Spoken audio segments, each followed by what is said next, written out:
내 멋대로 들어온 게 첫 번째 실수였어. 낡은 맥북은 그 자리에 없었어야 했거든. 이현우는 차고 작업대 위에 놓인 먼지 쌓인 노트북을 멍하니 쳐다보았다. 형광등 불빛에 애플 로고가 번쩍였다. 아내 민지는 인테리어 디자인 일을 위해 최신 모델로 업그레이드하면서 몇 달 전에 버렸다고 장담했었다. 그는 소매로 화면을 닦았다. 모서리에는 여전히 고객 미팅과 원단 샘플을 상기시키는 포스트잇 조각들이 붙어 있었다. 전원 버튼을 누르자 익숙한 시동음이 어수선한 차고 안을 울렸다. 현우는 이 공간을 직접 만들었다. 모든 선반과 서랍은 꼼꼼하게 정리되어 있었다. 어떤 도구가 어디에 있어야 하는지 아는 주인의 손길이 느껴졌다. 아내와는 달랐다.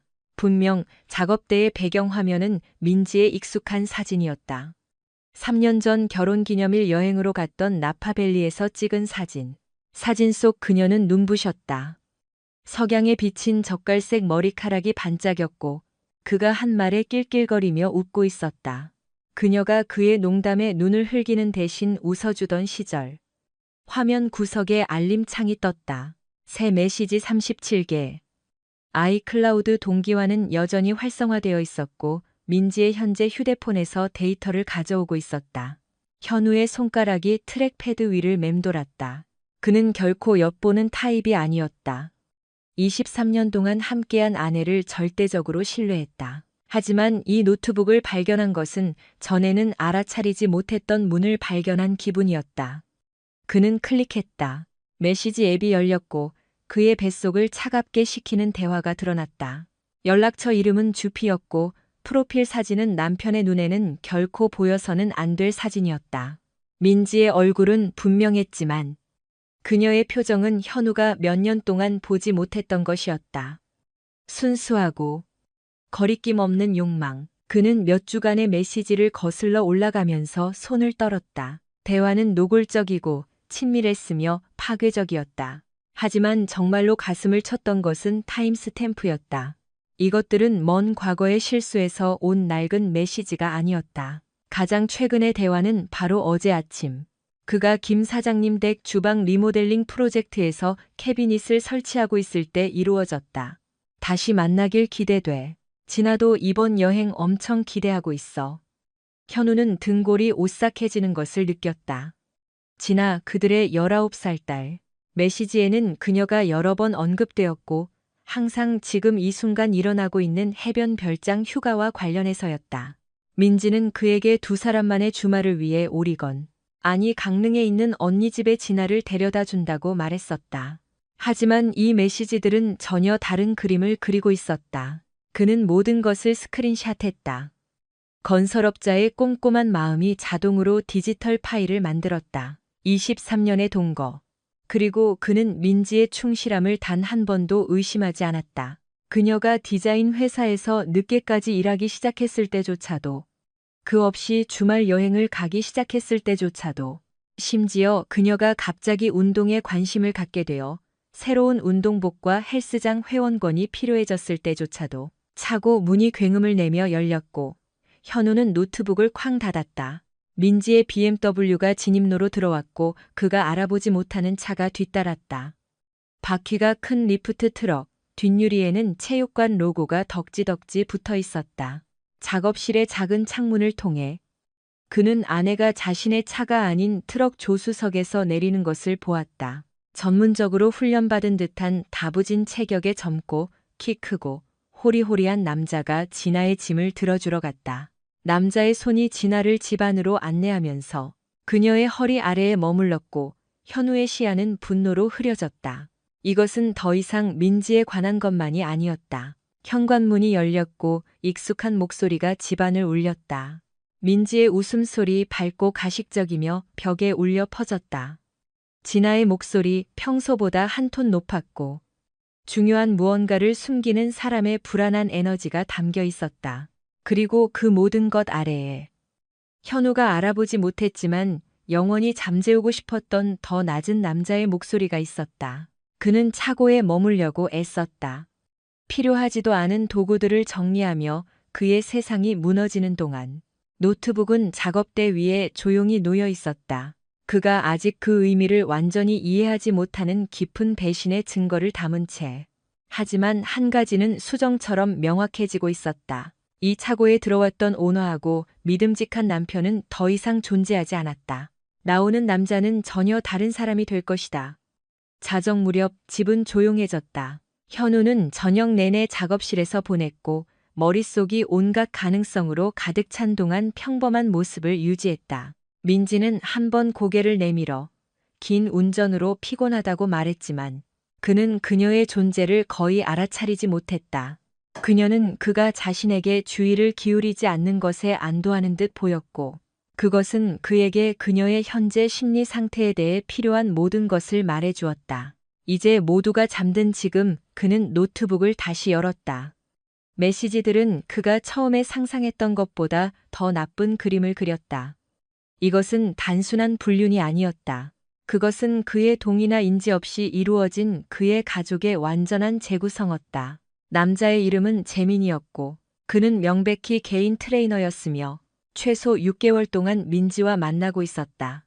하지만 현우를 분노로 손을 떨게 만든 것은 진아와 관련된 메시지들이었다.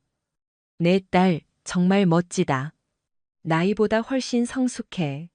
진아가 날 정말 좋아하는 것 같아. 요즘 엄청 꼬리치네.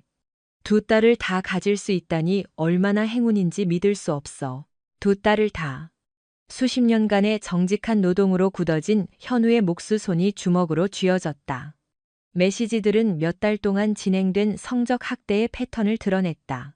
그가 진아의 대학 등록금과 민지의 값비싼 사업 프로젝트 비용을 지불하기 위해 주 60시간 일하는 동안 그는 첨부된 사진들을 스크롤했고 차고 벽을 부수고 싶은 충동을 느꼈다. 해변 별장 여행에서 찍은 사진들은 민지와 진아가 여러 가지 노출이 심한 옷을 입고 재민과 함께 포즈를 취하는 모습을 보여주었다. 이미지들은 일반 관찰자에게는 무해해 보이도록 세심하게 연출되었지만 현우의 속을 메스껍게 만드는 암시를 담고 있었다. 한 사진은 진아가 명백히 너무 작은 비키니 상의를 입고 있었고 재민의 손이 그녀의 어깨에 놓여 있었으며 민지는 뒤에서 만족스럽게 미소 짓고 있었다. 또 다른 사진은 세 사람이 온수 욕조에 있었고 재민이 두 여자 사이에 앉아 있었다. 시리즈의 마지막 사진은 민지의 셀카였는데 그녀와 재민이 침대에 함께 누워 있었고 진아는 아마도 옆방에서 자고 있을 것이었다. 메시지의 타임스탬프는 조종의 전체 범위를 드러냈다. 재민은 진아를 대학 친구들로부터 점차 고립시켰고 나이든 남자들이 더 성숙하고 이해심이 많다고 설득했다. 해변 별장 여행에서 그는 그녀에게 술을 먹이고 점점 더 선정적인 사진을 찍도록 부추겼다. 그 모든 것을 하면서 그녀의 어머니와 관계를 유지했다. 현우는 포식 행위를 보면 알 수 있을 만큼 충분한 건설 현장을 보았다. 이것은 낭만적인 사랑이 아니었다. 그것은 즐거운 가족 휴가로 위장된 계산된 착취였다. 그는 모든 메시지, 모든 사진, 모든 비디오 클립을 체계적으로 다운로드하기 시작했다. 다음에 일어날 일에 대한 중요한 증거의 여러 백업을 만들면서 에어드롭을 통해 자신에게 파일을 전송하는 동안 그의 휴대폰은 알림으로 계속 울렸다. 왜냐하면 다음 단계는 분명히 있을 것이기 때문이다. 문제는 그가 이 배신에 반응할 것인지가 아니었다. 그것은 그가 이 일에 연루된 모든 사람들의 삶을 얼마나 철저하게 파괴할 것인가였다. 차고 문이 삐걱거렸고 현우는 재빨리 화면을 최소화했다. 진아가 문간에 나타났고 헐렁한 티셔츠를 입고 19세보다 어려 보였다. 그녀의 머리는 잠에서 부스스했고 물 한 잔을 들고 있었다. 아빠 불 켜져 있는 거 봤어요. 괜찮으세요? 잠시 동안 현우의 결심이 흔들렸다. 이것은 그의 딸이었고 그가 전동 공구를 사용하는 법과 새 집을 짓는 법을 가르쳐준 소녀였다. 하지만 그러고 나서 그는 사진, 메시지, 그리고 그의 가족 명예에 대한 체계적인 파괴를 기억했다. 잠이 안 와서 그는 목소리를 중립적으로 유지하려 애쓰며 말했다. 그냥 몇 가지 정리하고 있었어. 진아는 발을 바꿔 디뎠고 분명히 무언가 말하고 싶었지만 말을 찾기 힘들어했다. 마침내 그녀는 불쑥 말했다. 아빠, 여행에 대해 할 말이 있어요. 현우의 심장이 두근거렸지만 그는 무표정한 얼굴을 유지했다. 무슨 일인데? 우리. 사실 서연 이모 댁에 간 게 아니었어요. 엄마가 아무 말도 하지 말라고 했는데 아빠한테 거짓말하는 게 너무 기분이 안 좋아요. 진아의 목소리는 감정에 잠겨 있었다.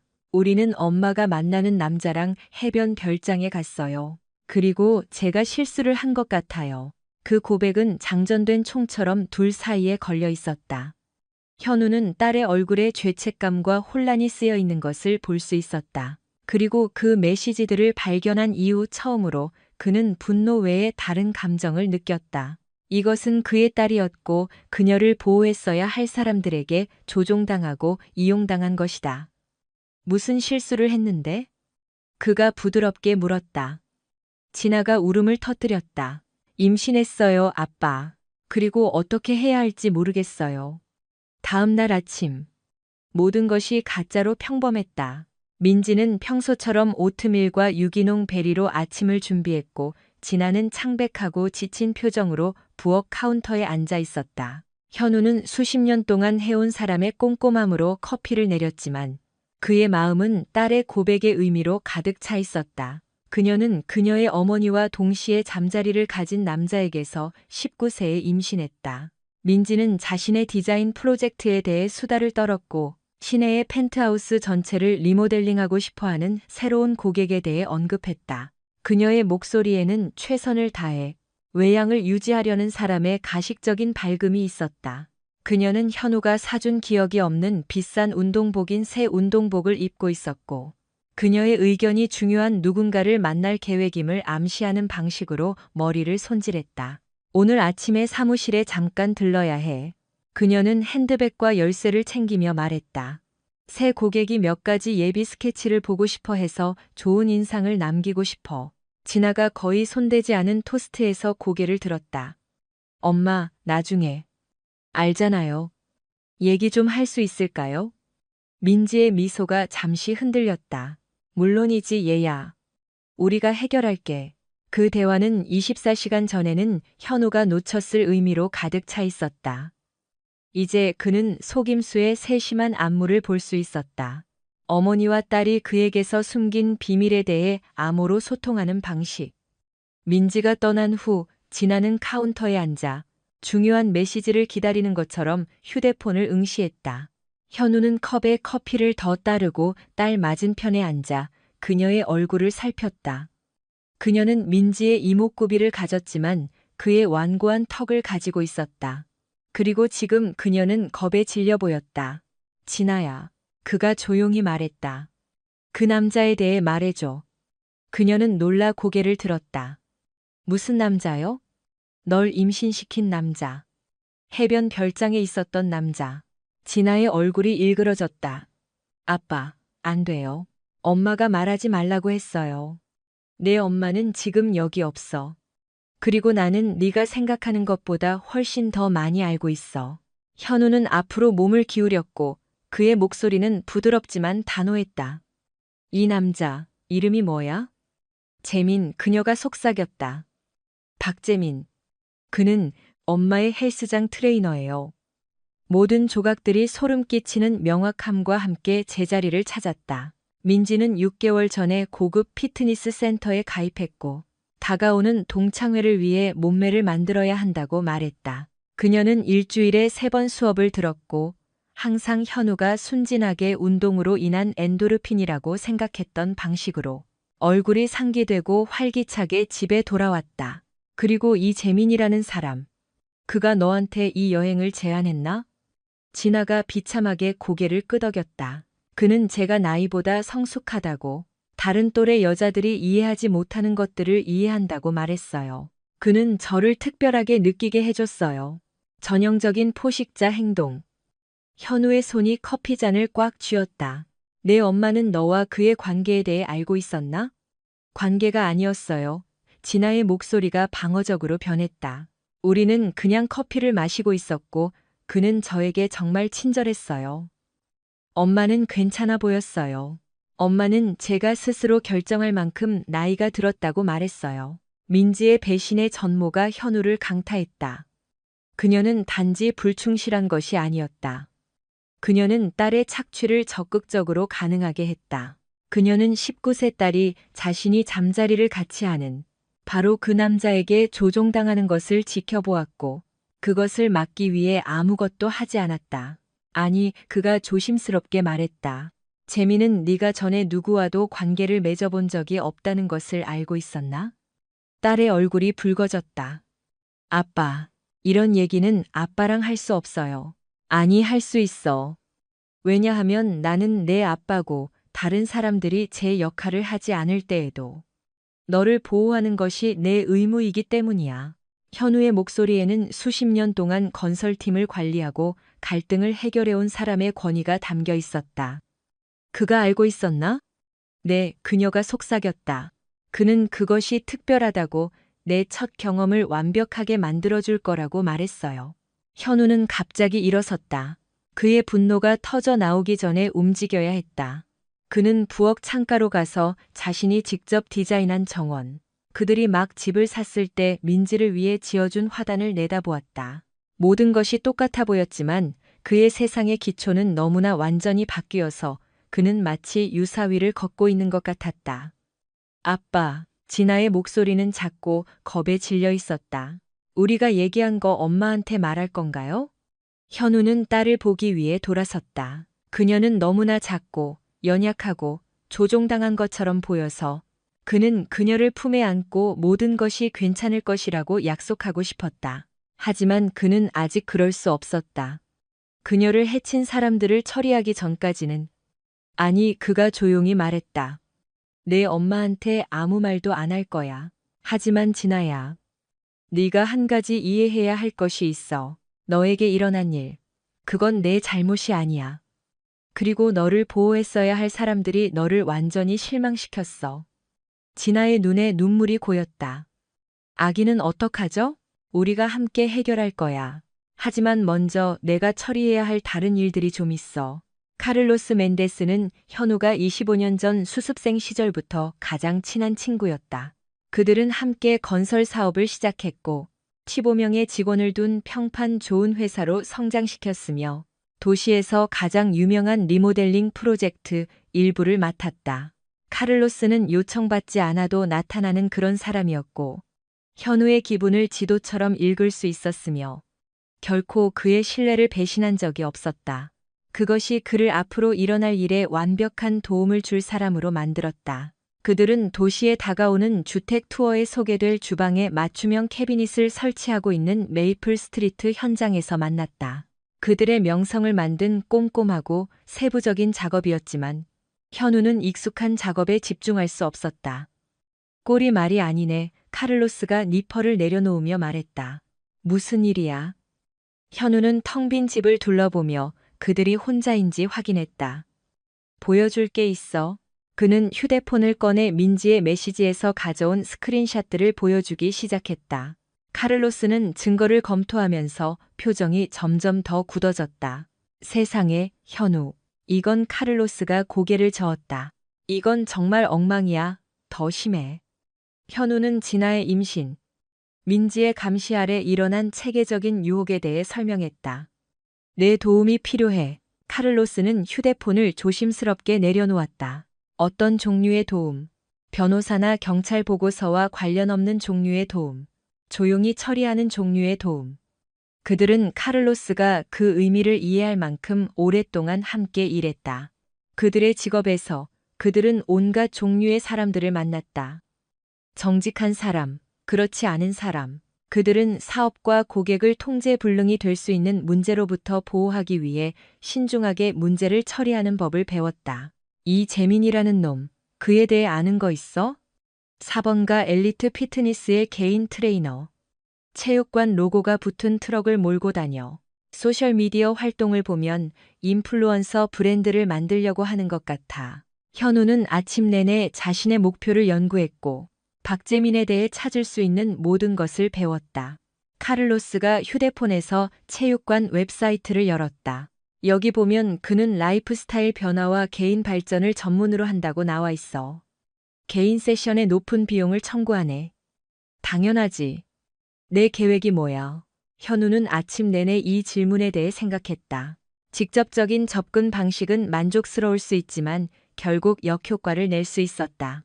그는 더 미묘하고 더 파괴적인 무언가가 필요했다. 재민의 민지와 진아와의 관계뿐만 아니라 그의 세심하게 구축된 삶 전체를 파괴할 무언가. 네가 그에게 전화했으면 좋겠어. 보수가 좋은 일자리가 있다고 말해줘. 개인 고객, 큰 예산. 그의 특정 기술 조합이 필요한 사람. 카를로스가 눈썹을 치켜 올렸다. 어떤 기술 조합? 신중함, 유연성, 사생활을 중시하는 부유한 고객과 일할 의향. 현우의 목소리는 평평하고 전문적이었다. 내일 오후에 박 사장님 현장에서 회의를 잡아. 박 사장님 현장은 그들이 시 외곽에 짓고 있는 거대한 맞춤형 주택이었다. 외지고 미완성이며 이웃이 없고 휴대폰 수신이 불안정했다.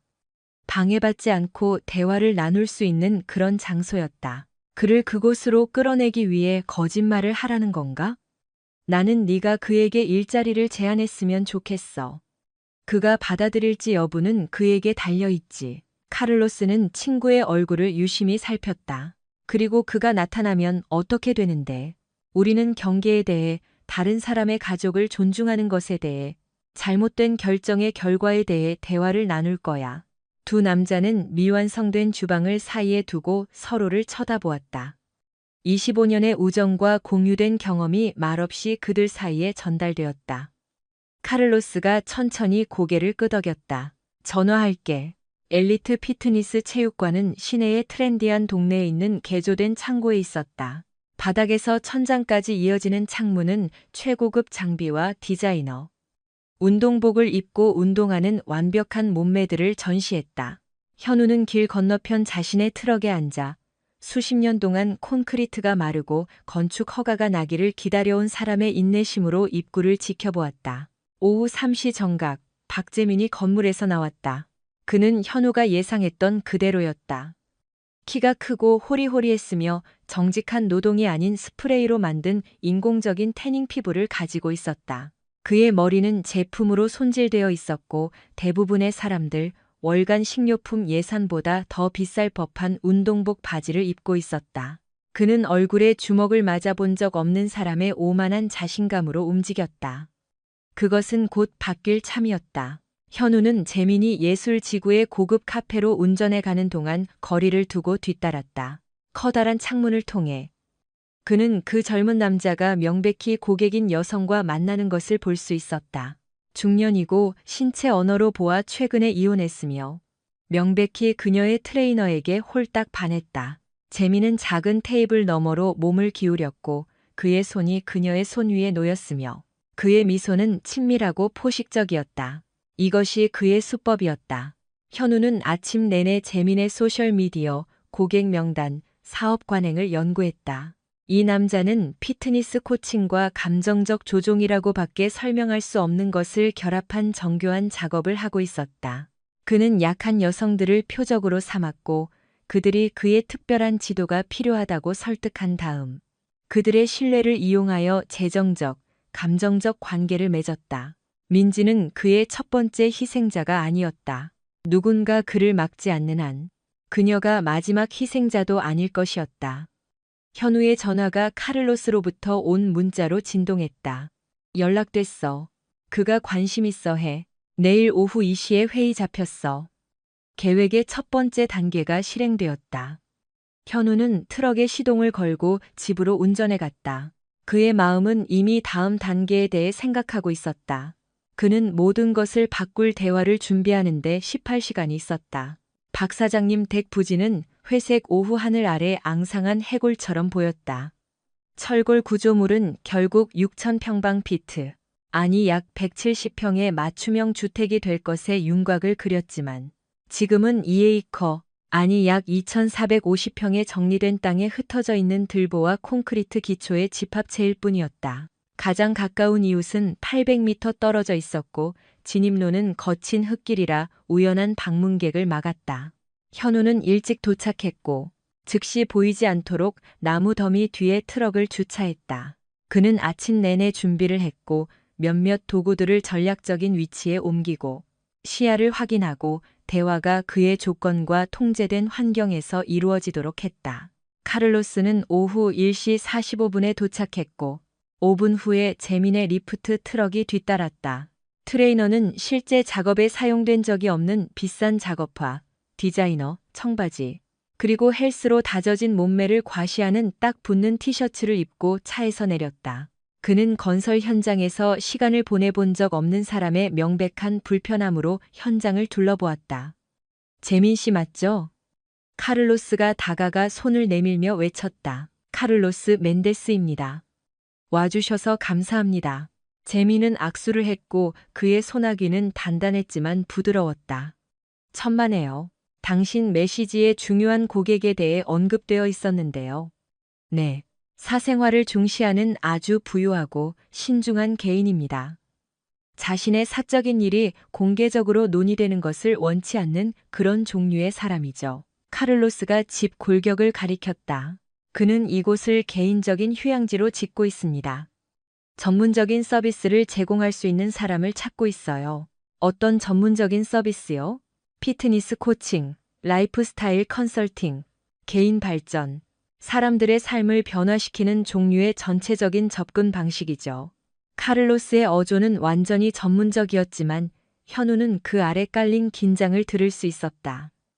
그는 특히 가족과 함께 일하는 트레이너에 관심이 많습니다. 재민의 눈이 흥미로 날카로워졌다.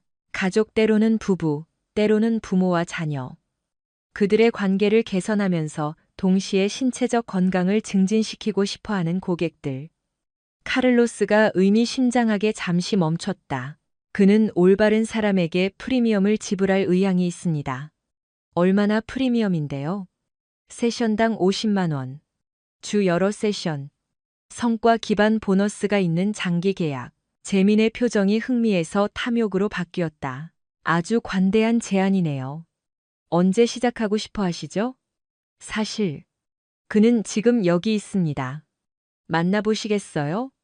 현우가 나무 더미 뒤에서 나왔다. 그의 움직임은 자연스럽고 여유로웠다. 그는 평소에 작업복, 청바지, 강철 발가락 부츠, 그리고 낡은 플란넬 셔츠를 입고 있었다. 그의 외모의 모든 것은 노동 계급 건설업자의 이미지를 풍겼고 그것이 바로 그가 만들고 싶었던 인상이었다.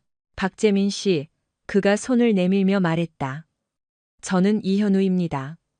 젊은 남자가 악수를 했고 그의 소나귀는 단단하고 자신감 넘쳤다. 만나서 반갑습니다, 이현우 씨. 카를로스가 개인 트레이닝 서비스에 관심이 있다고 말해주더군요. 다른 것들과 함께 현우가 집 골격을 가리켰다. 따라오세요. 보여줄 게 있습니다. 그들은 흩어져 있는 자재와 도구 더미를 지나 현장 깊숙이 걸어 들어갔다. 재민은 자신의 훈련 철학, 성공 사례, 고객들이 목표를 달성하도록 돕는 능력에 대해 수다를 떨었다. 그의 목소리에는 결코 도전을 받거나 자신의 행동에 책임을 져본 적 없는 사람의 매끄러운 자신감이 있었다. 가족 관계에 대한 당신의 접근 방식에 대해 말해보세요. 현우가 집 골격 중앙에 도착했을 때 말했다. 경계가 복잡해지는 상황을 어떻게 처리하죠? 재민의 미소가 약간 흔들렸다. 무슨 말씀이신지 잘 모르겠네요. 알 것 같은데요.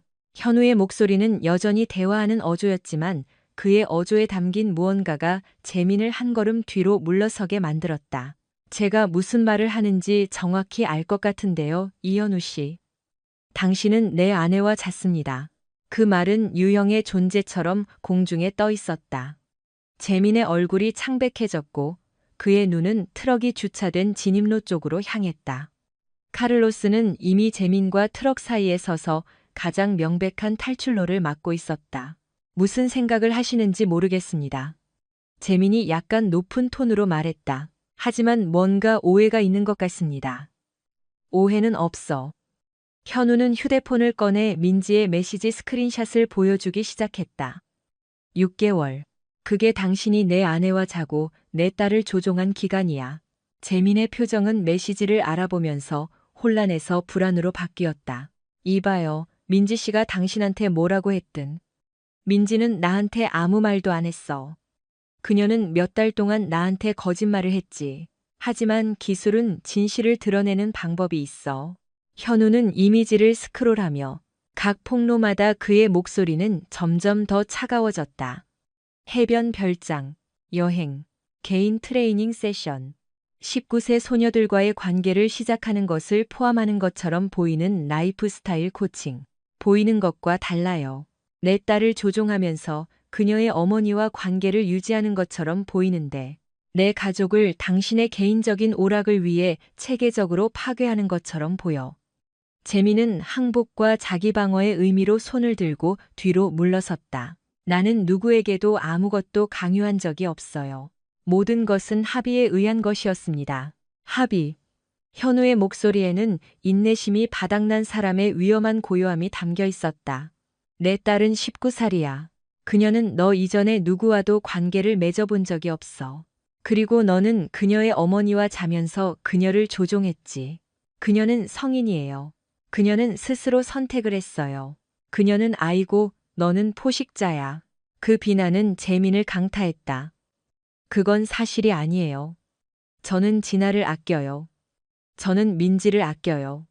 저는 누구도 해칠 의도가 없었어요. 하지만 그들은 다쳤잖아. 그렇지? 현우가 더 가까이 다가갔고 그의 존재가 둘 사이의 공간을 채웠다. 내 딸은 임신했고 무서워하고 있어. 내 아내는 주변 모든 사람에게 거짓말을 하고 있어. 그리고 너는 그들의 고통으로 이익을 얻고 있지. 저는 민지 씨와의 관계를 끝낼게요. 우리 이 문제 해결할 수 있어요. 아니, 그럴 수 없어. 현우의 목소리는 절대적인 확신에 차 있었다. 네가 돌이킬 수 없는 짓을 했기 때문이야. 너는 내 것이 아닌 것을 가져갔어. 카를로스가 더 가까이 다가갔고 그의 거대한 모습이 건설 현장에 그림자를 드리웠다. 아마 우리 좀 더 사적인 곳에서 얘기하는 게 좋을 거야. 우리는 사적인 곳에 있어. 현우가 텅 빈 부지를 가리켰다. 우리 도구들 그리고 넓은 공간뿐이지.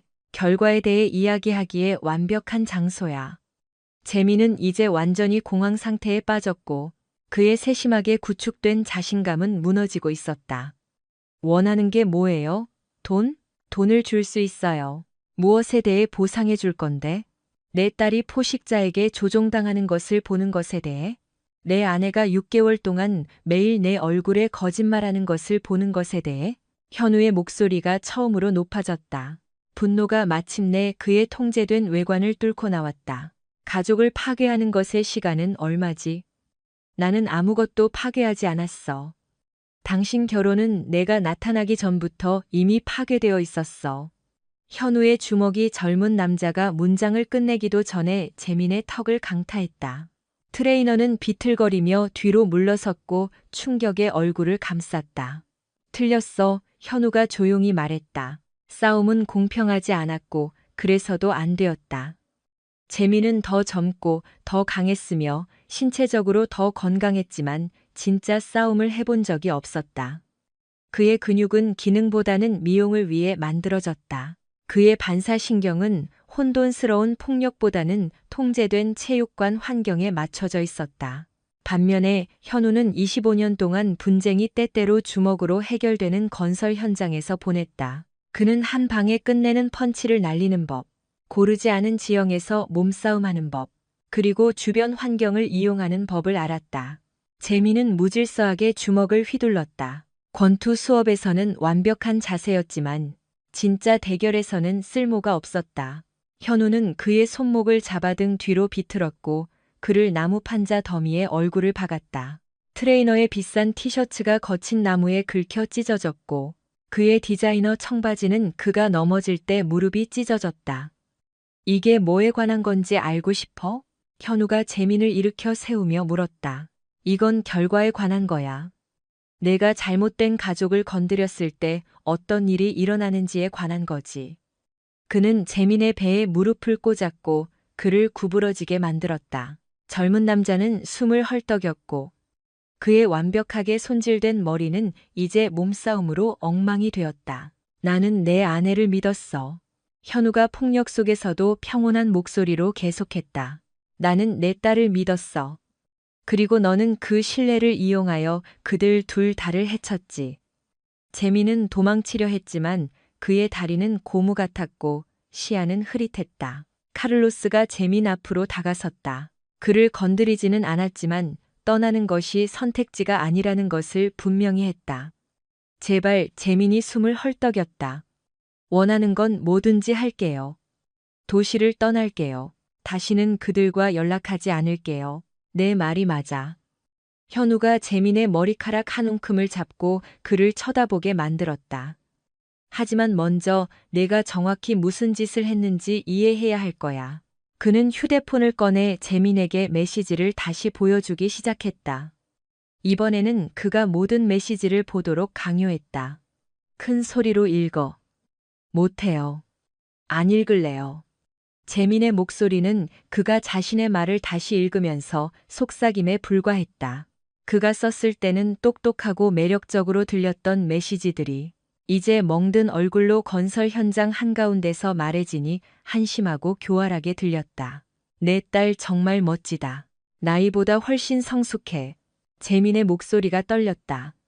진아가 날 정말 좋아하는 것 같아. 요즘 엄청 꼬리치네. 계속해. 두 딸을 다 가질 수 있다니 얼마나 행운인지 믿을 수 없어. 현우가 그의 뺨을 세게 때렸다. 두 딸을 다? 그런 뜻이 아니었어요. 완전히 그런 뜻이었지. 네가 대박을 터뜨렸다고 생각했잖아. 엄마와 딸 둘 다 내 손아귀에. 현우의 목소리는 속삭임이었다. 그렇게 계획한 건가? 10대 딸이 있다는 걸 알았을 때 민지를 표적으로 삼았나? 아니, 그냥 그렇게 됐어요. 맹세해요. 그냥 그렇게 됐어요. 아무것도 그냥 그렇게 되지 않아. 모든 것은 선택이야. 현우가 재민의 어깨를 잡고 세게 흔들었다. 너는 내 아내를 유혹하기로 선택했어. 너는 내 딸을 조종하기로 선택했어. 너는 내 가족을 파괴하기로 선택했어. 미안해요. 정말 미안해요. 너는 후회하지 않아. 너는 단지 두려울 뿐이야. 차이가 있지.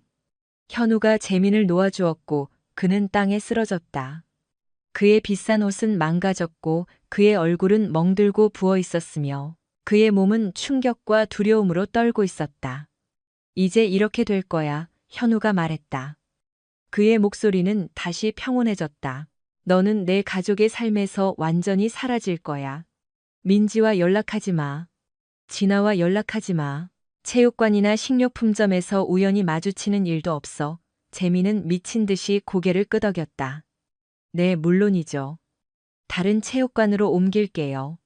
다른 도시로 이사할게요. 아직 안 끝났어. 현우는 그들의 눈높이를 맞추기 위해 웅크렸다. 만약 내가 네가 그들 중 누구에게든 연락했다는 것을 알게 되면, 만약 네가 어떤 식으로든 이 관계를 유지하려고 했다는 것을 알게 되면 나는 너를 다시 찾아올 거야. 그리고 다음번에는 나랑 카를로스만 있는 게 아닐 거야. 나랑 이 도시의 딸 가진 모든 건설업자들이 있을 거야. 알겠습니다. 정말? 내가 확실히 해야겠는데. 현우가 건설 현장을 가리켰다. 이 모든 도구들 보여? 여기가 얼마나 외진지 보여?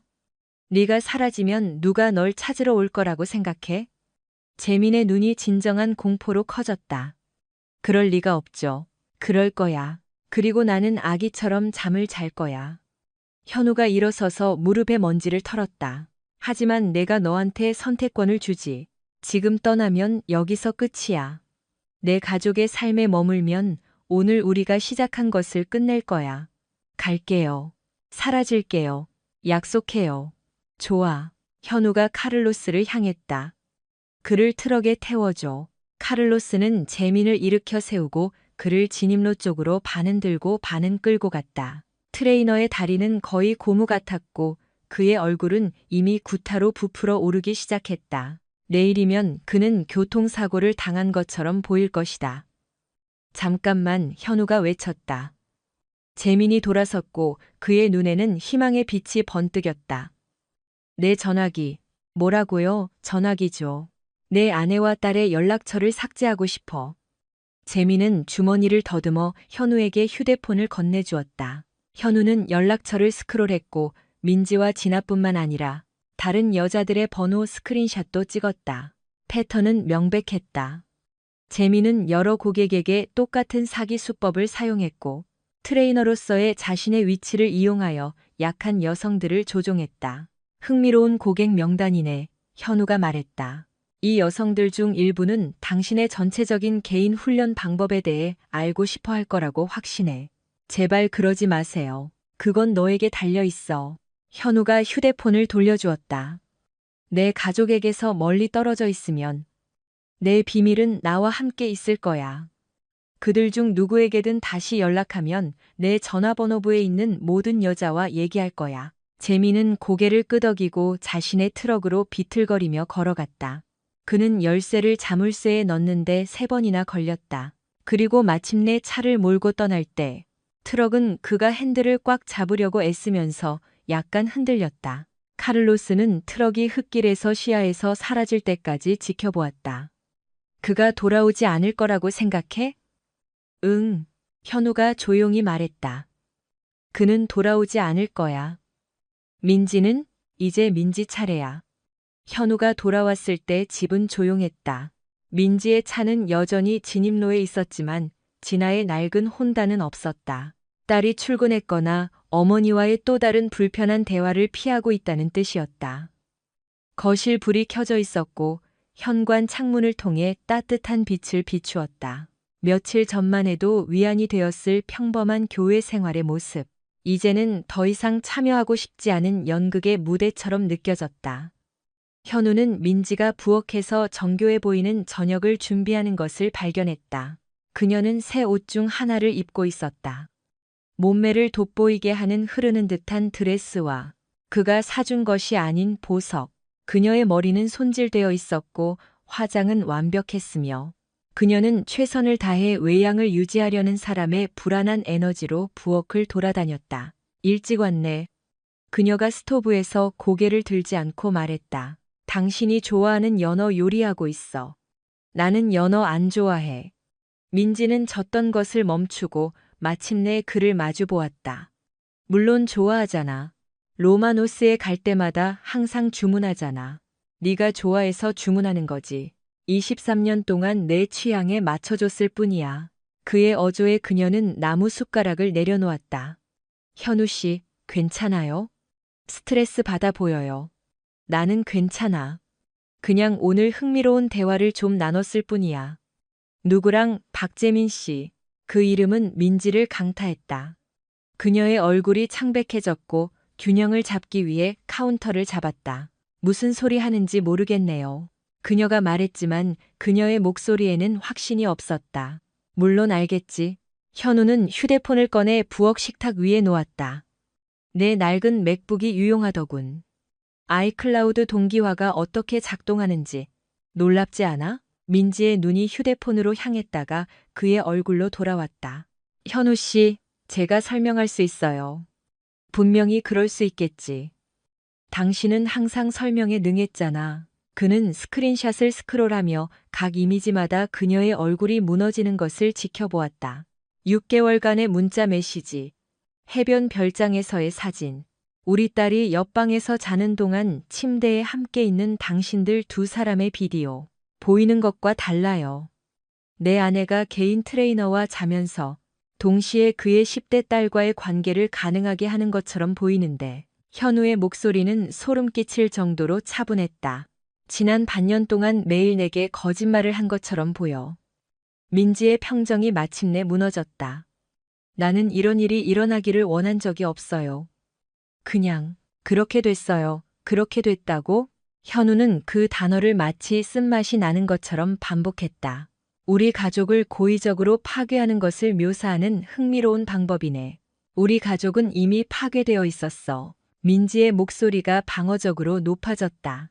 당신은 항상 일만 하고 나랑 얘기한 적도 없고 내가 뭘 하고 있는지 뭘 필요로 하는지에 대해 전혀 관심이 없었잖아. 그래서 당신보다 한참 어린 남자와 자기로 결심했구나.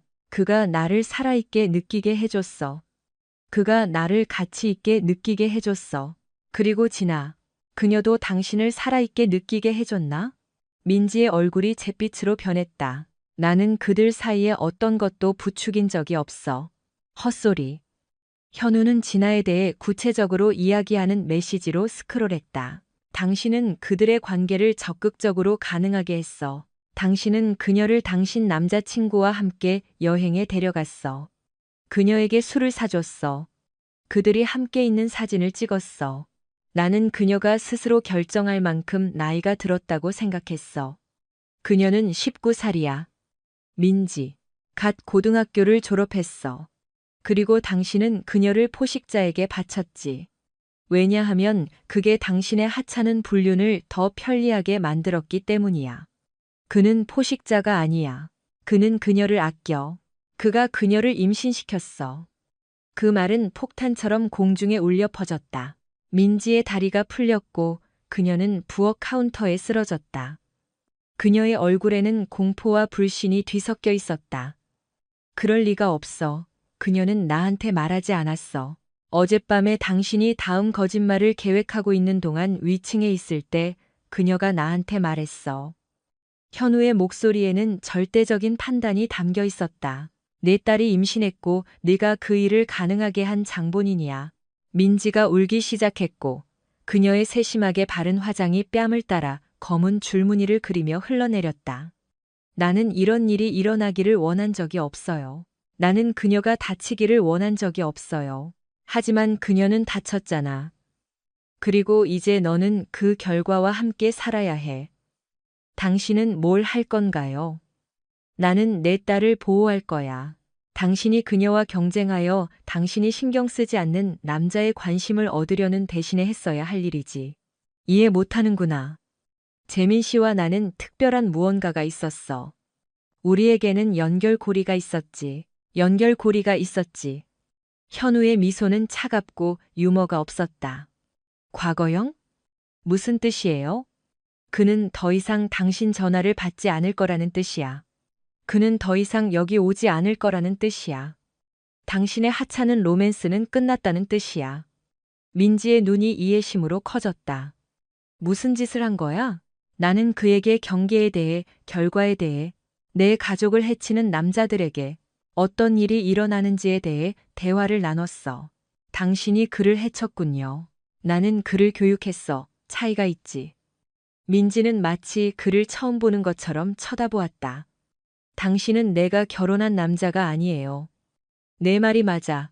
네가 결혼한 남자는 너무 순진해서 너를 믿었지. 네가 결혼한 남자는 헌신, 충성, 그리고 그가 사랑하는 사람들을 보호하는 것을 믿었지. 현우의 목소리가 굳어졌다. 그 남자는 사라졌어. 네가 그를 파괴했어. 현우 씨, 제발요. 우리 이 문제 해결할 수 있어요. 상담받을 수 있어요. 우리는 아무것도 할 수 없어. 우리는 더 이상 없어. 민지의 흐느낌이 격렬해졌다. 미안해요. 정말 미안해요. 내가 실수했다는 거 알지만 사랑해요. 항상 사랑했어요. 아니, 당신은 날 사랑하지 않았어. 당신은 내가 제공하는 안정을 사랑했어. 당신이 가능하게 한 생활 방식을 사랑했어. 당신은 거짓말할 누군가를 사랑했지. 현우는 휴대폰을 들고 문으로 향했다. 하지만 당신은 나를 사랑한 적이 없어. 만약 그랬다면 당신은 그런 짓을 할 수 없었을 거야. 어디 가요? 내 딸을 만나러. 그녀가 다음에 뭘 할지 알아내는 것을 돕기 위해. 우리는요? 현우는 문간에서 멈췄다. 우리는 없어. 단지 내가 내 선택의 결과를 마주하는 것뿐이야. 진아는 고등학교 1학년 때부터 일했던 시내 커피숍에서 일하고 있었다. 커다란 창문을 통해 현우는 그녀가 카운터 뒤에서 일상적인 작업에 망각에 빠져들려는 사람의 기계적인 정밀함으로 음료를 만드는 것을 볼 수 있었다. 그녀의 얼굴은 창백했고 그녀의 움직임은 느렸으며 그녀는 막 운 것처럼 보였다. 오후의 러시아워는 끝나가고 있었고 가게 안에는 몇 명의 손님만 흩어져 있었다. 현우는 블랙커피를 주문하고 구석 테이블에 앉아 딸이 자신을 알아차리기를 기다렸다. 그녀가 마침내 에스프레소 머신에서 고개를 들었을 때 그녀의 얼굴은 안도감으로 일그러졌다. 아빠, 여기서 뭐 하세요? 다음에 뭘 할지 얘기하러 왔어. 진아는 가게 주위를 둘러보고 동료에게 조용히 말했다. 몇 분 후 그녀는 그 옆에 앉았고 차를 든 손이 떨리고 있었다. 엄마한테 말했어요. 그녀가 퉁명스럽게 말했다. 아기에 대해서? 엄마는 어떻게 반응했어요? 많이 울었어요. 그러고 나서 재민 씨에 대해 그가 저한테 뭐라고 했는지, 제가 정말 그의 아기인지 물어보기 시작했어요. 진아의 목소리는 속삭임이었다. 그녀는 저보다 그를 더 걱정하는 것 같았어요. 놀랍지 않네. 아빠, 제가 끔찍한 실수를 한 것 같아요. 제가 저를 전혀 신경 쓰지 않았던 사람에게 이용당한 것 같아요. 현우는 테이블 너머로 손을 뻗어 그녀의 손을 잡았다. 내 잘못이 아니야. 너는 자신이 뭘 하는지 정확히 아는 사람에게 조종당했어. 하지만 나는 더 잘 알았어야 했어요. 나는 그것을 꿰뚫어 봤어야 했어요. 너는 19살이야. 너는 내 인생의 어른들이 너를 보호해 줄 거라고 믿었고, 그들은 너를 실망시켰어. 그건 내 잘못이 아니야. 진아의 눈에 눈물이 고였다. 이제 어떻게 해야 하죠? 내가 무엇을 하든 그건 내 선택이고, 내가 어떤 결정을 내리든 나는 너를 지지할 거야. 제가 뭘 원하는지 모르겠어요. 아무것도 모르겠어요. 괜찮아. 지금 당장 모든 것을 알 필요는 없어. 단지 네가 이 일에서 혼자가 아니라는 것을 알기만 하면 돼. 그들은 잠시 침묵 속에 앉아 아버지와 딸이 그들의 가족의 잔해를 함께 바라보았다. 마침내 진아가 다시 입을 열었다. 재민 씨는 어딨어요? 엄마가 오후 내내 그에게 전화했는데 받지 않았어요. 그는 더 이상 받지 않을 거야. 그는 더 이상 내 삶의 일부가 아닐 거야. 정말요? 아빠가 그와 얘기했어요. 그는 계속 나아가기로 결정했어. 진아는 아버지의 얼굴을 쳐다보며 그의 표정에서 암시를 읽었다. 어떤 종류의 대화였어요? 모든 것을 명확하게 하는 종류의 대화. 경계와 결과에 대한 혼란을 제거하는 종류의 대화. 아빠 그러지 않았죠. 나는 그의 인생을 끝내지 않았어. 내가 묻는다면. 하지만 나는 그가 나와 내 가족과의 관계가 영원히 끝났다는 것을 이해하도록 했어. 진아는 오랫동안 침묵했다. 좋아요. 그녀가 마침내 말했다. 그가 사라져서 기뻐요. 그를 다시 보지 않아도 돼서 기뻐요. 내 엄마는 어떡하고? 그녀는 화가 날 거야. 그녀는 일어난 일이 정상이라고, 내 잘못이라고, 모든 사람을 용서하고 넘어가야 한다고 설득하려고 할 거야. 나는 누구도 용서하고 싶지 않아요. 나는 이걸 잊고 싶어요. 그럴 수는 없겠지만 앞으로 나아갈 방법을 선택할 수는 있어. 진아는 커피숍을 둘러보았다. 고등학교 시절 내내 그녀의 안전한 피난처였던 익숙한 환경. 나는 그 집에 더 이상 살고 싶지 않아요. 나는 나를 임신시킨 남자에 대한 이별을 슬퍼하는 엄마와 함께 있고 싶지 않아요. 그럴 필요 없어. 나랑 같이 살면 돼. 어디요? 내가 아파트를 구할게. 깨끗한 곳. 정직한 곳. 우리가 다음에 뭘 할지 함께 알아낼 수 있는 곳. 엄마는요? 내 엄마는 자신의 선택을 했어. 이제 그녀는 그 결과와 함께 살아야 해. 진아가 천천히 고개를 끄덕였다. 아빠랑 같이 가고 싶어요. 확실한 거니? 확실해요. 나는 내 삶을 더 흥미롭게 만들기 위해 나를 이용하는 사람들이 아니라 나를 진정으로 아껴주는 사람들과 함께 있고 싶어요. 현우가 그녀의 손을 꽉 쥐었다. 그럼 우리가 함께 해결할게. 다음 며칠은 실용적인 준비로 분주했다. 현우는 시내 반대편에 가구가 딸린 아파트를 구했다. 깨끗한 2베드룸으로 두 사람이 일어난 일을 생각할 충분한 공간이 있었다. 진아는 커피숍에 사직서를 냈고 어머니의 용서와 가족 단합에 대한 대화 시도를 조심스럽게 피하면서 짐을 싸기 시작했다. 한편 민지는 절망의 소용돌이에 빠져 있었다. 그녀는 재민에게 계속 전화를 걸었고 점점 더 절박한 음성 메시지를 남겼지만 아무런 응답도 없었다. 그녀는 3번이나 체육관에 갔지만 그가 더 이상 그곳에서 일하지 않는다는 말만 들었다. 그녀는 심지어 그의 아파트에 갔지만 건물 관리인은 그가 임대 계약을 파기하고 갑자기 이사했다고 말했다. 그가 어디로 갔죠? 그녀는 현우가 도구를 챙기러 집에 돌아왔을 때 다그쳤다. 모르겠어. 알잖아요.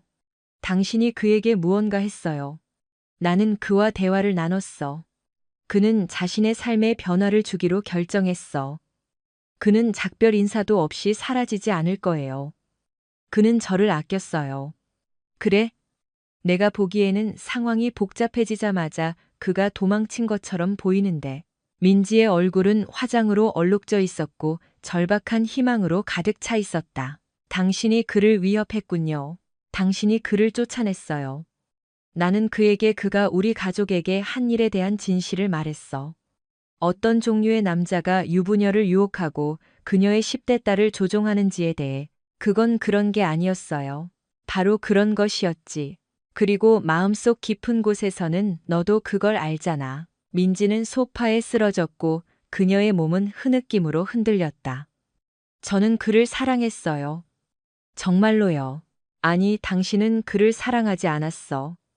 당신은 그가 당신에게 준 느낌을 사랑했지. 몰래 하는 스릴을 사랑했어. 당신을 특별하게 느끼게 해주는 비밀을 사랑했지. 현우의 목소리는 차갑고 감정이 없었다.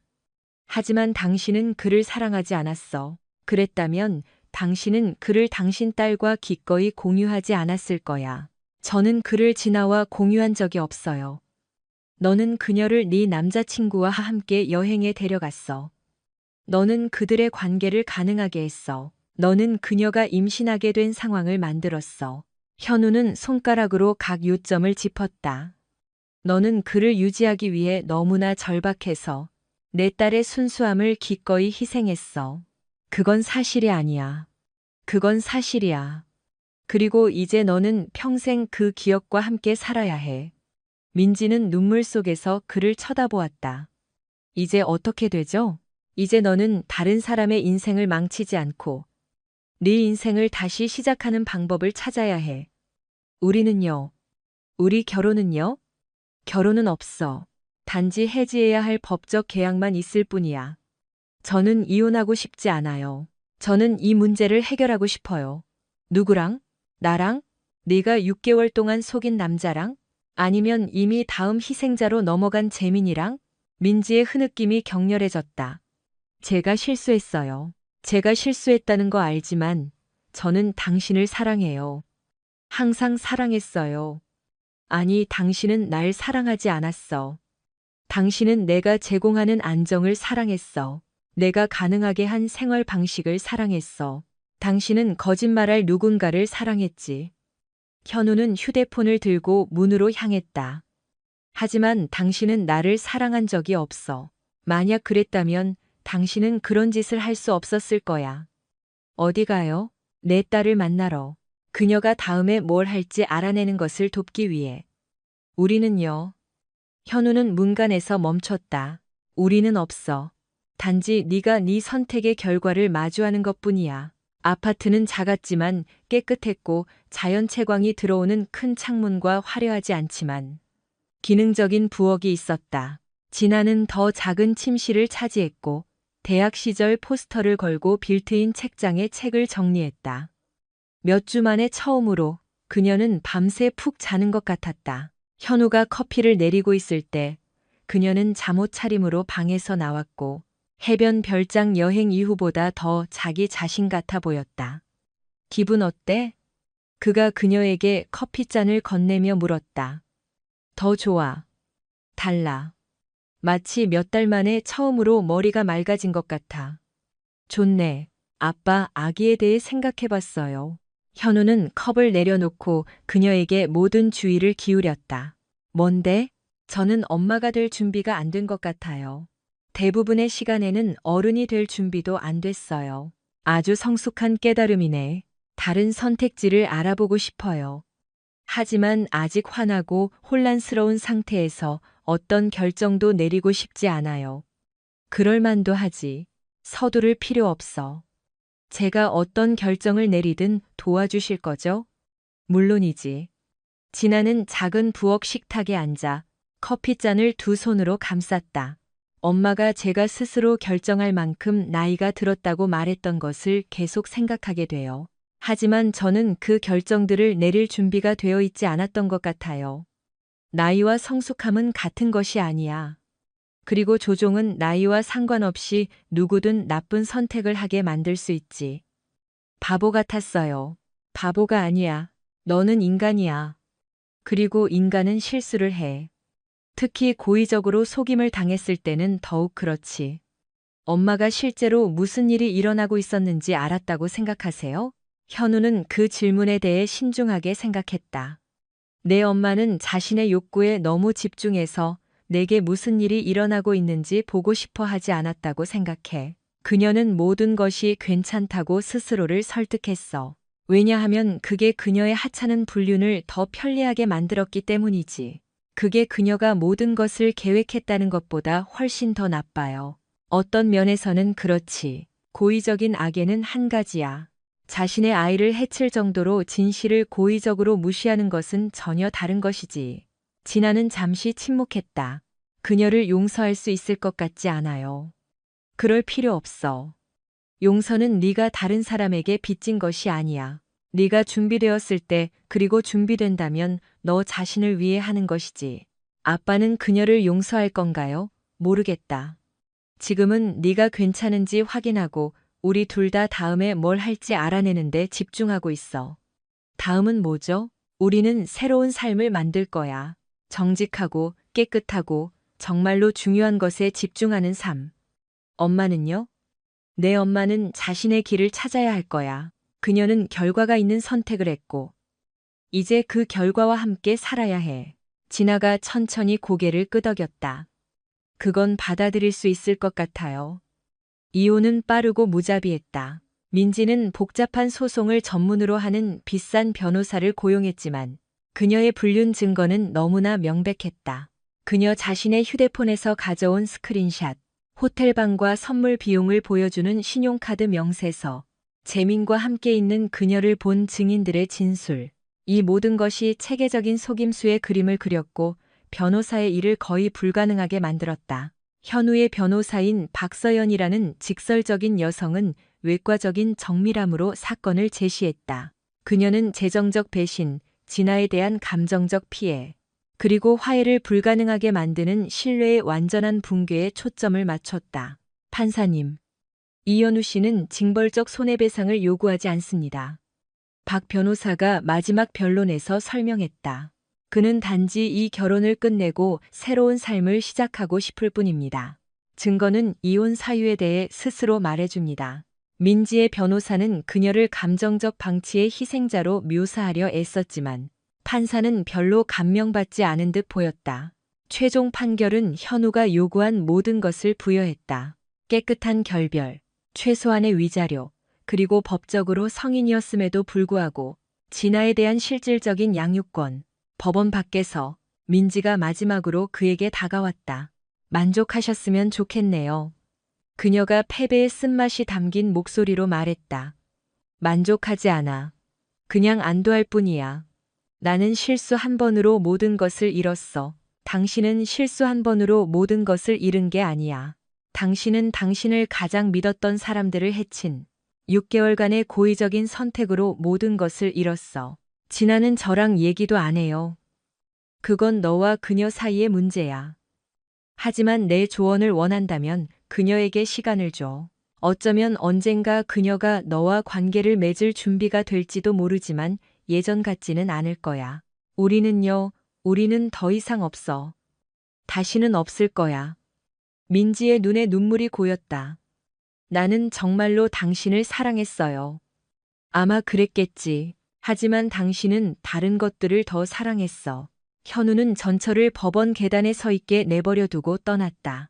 그는 그녀의 고통에 기쁨을 느끼지 않았고 승리감이나 정당화도 없었다. 단지 법적 절차가 마침내 끝났다는 조용한 안도감뿐이었다. 초기 사건 이후 6개월 진아의 삶은 새로운 방향을 찾았다. 그녀는 지역 전문대학에 다니며 사회복지 학위를 따고 있었다. 놀라운 용기와 나이를 초월한 성숙함으로 그녀는 임신을 끝까지 마치고 아기를 입양 보내기로 결정했다. 그녀의 아버지 현우는 그녀의 굳건한 버팀목이었고 모든 병원 진료에 동행했으며 그녀가 적합한 입양 가정을 찾는 것을 도왔다. 저녁 식사 때 그녀는 마음에 드는 부부를 찾았다고 말했다. 몇 년 동안 아이를 가지려고 노력해온 두 명의 교사. 두렵고 슬프다고 인정하면서도 진아는 혼돈 속에서 좋은 것이 나올 수 있다는 희망의 빛을 느꼈다. 하지만 그녀의 생각은 어쩔 수 없이 재민에게로 향했다. 그는 교훈을 얻었을까? 아니면 여전히 다른 가족들을 잡아먹고 있을까? 진아는 현우가 그에 대해 무언가 듣는다면 반드시 그녀에게 말해달라고 주장했다. 다른 여자들도 경고받아야 한다고 생각해요. 그녀는 결의에 차서 말했다. 그녀는 더 이상 부끄러워하지 않았고 재민 같은 남자들이 피해자들의 침묵에 의존하는 것을 거부했다. 현우는 딸을 보호하면서도 그녀의 새로운 독립심과 정의를 추구하는 자신만의 길을 선택할 권리를 인정했다. 그는 무언가 듣는다면 그녀에게 알려주겠다고 약속했다. 전화는 목요일 저녁에 왔다.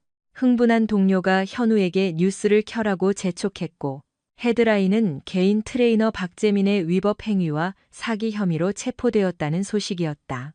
보도는 그가 어떻게 약한 고객들을 조종했는지 자세히 설명했고 3명의 여성이 앞으로 나섰다. 체포 사진은 현우가 마주했던 자신감 넘치는 포식자와는 전혀 다른 남자를 보여주었다. 그는 초췌하고 눈이 움푹 들어가 있었다. 조사의 계기는 재민의 여성 학대 패턴을 발견한 한 피해자였다. 현우는 즉시 진아에게 전화했고 그녀는 이미 소식을 들었다.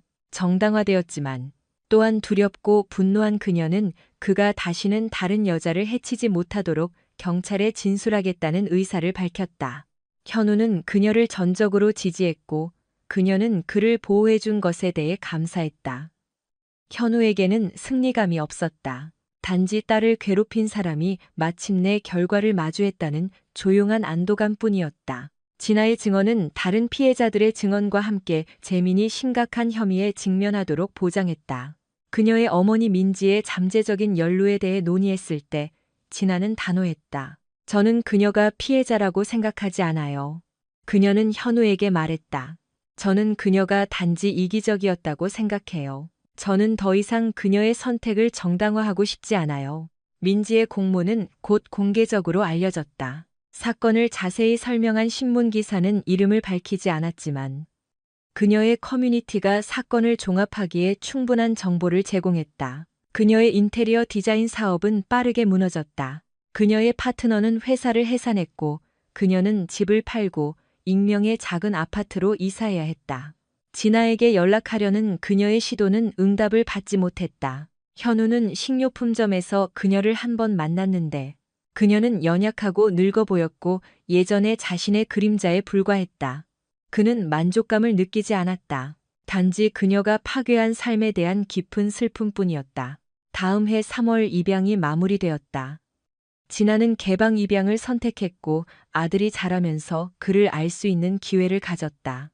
병원을 나서면서 그녀는 현우에게 올바른 종류의 슬픔, 어렵지만 필요한 일을 했을 때 오는 슬픔을 느낀다고 말했다. 그 경험은 그녀의 미래의 길을 결정했다. 그녀는 사회복지를 전공했고 조종과 학대의 피해자였던 젊은 여성들을 돕는 것을 전문으로 했다. 2년 후 재민의 임박한 석방은 진아의 결심을 시험했다. 그녀는 현우에게 두렵지만 완전히 앞으로 나아갈 준비가 되었고 그의 행동이 더 이상 그녀의 삶을 정의하지 않도록 하겠다고 고백했다. 이 새로운 힘은 또한 그녀가 민지와 이야기하는 것을 고려하게 만들었다. 용서하기 위해서가 아니라 오랫동안 억눌러왔던 분노를 풀기 위해서. 그녀는 현우에게 그들의 관계는 흔들리지 않으며 그의 지지가 그녀가 그런 위험을 감수할 수 있게 해준 기반이라고 안심시켰다. 민지와의 만남은 중립적인 카페에서 이루어졌고 현우는 그녀를 지지하기 위해 길 건너편에서 기다렸다. 그는 민지가 울고 지나는 침착함을 유지하는 것을 보았다. 그것은 화해가 아니었다. 슬픈 인정이었다. 나중에 진아는 현우에게 민지가 용서를 구하지 않고 끝없이 사과했다고 말했다. 진아는 자신을 소유한 남자 때문에 모든 것을 잃은 어머니를 가장 동정한다고 느꼈다. 이혼 5년 후 박 형사에게서 전화가 왔다. 박재민이 다시 체포되었다. 그는 오래된 습관으로 돌아가 약한 여성들과 그들의 10대 친척들을 표적으로 삼았다. 이제 피해자 옹호자인 진아는 망설임 없이 증언에 동의했고 현우도 마찬가지였다.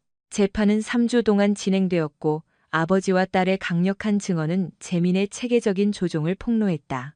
민지도 마지못해 증언대에 섰고 그녀가 불륜 관계를 유지하려는 이기심 때문에 경고 신호를 무시하고 딸을 보호하지 못했다고 인정했다. 배심원단은 신속하게 유죄 판결을 내렸고 재민은 가석방 없는 15년형을 선고받았다.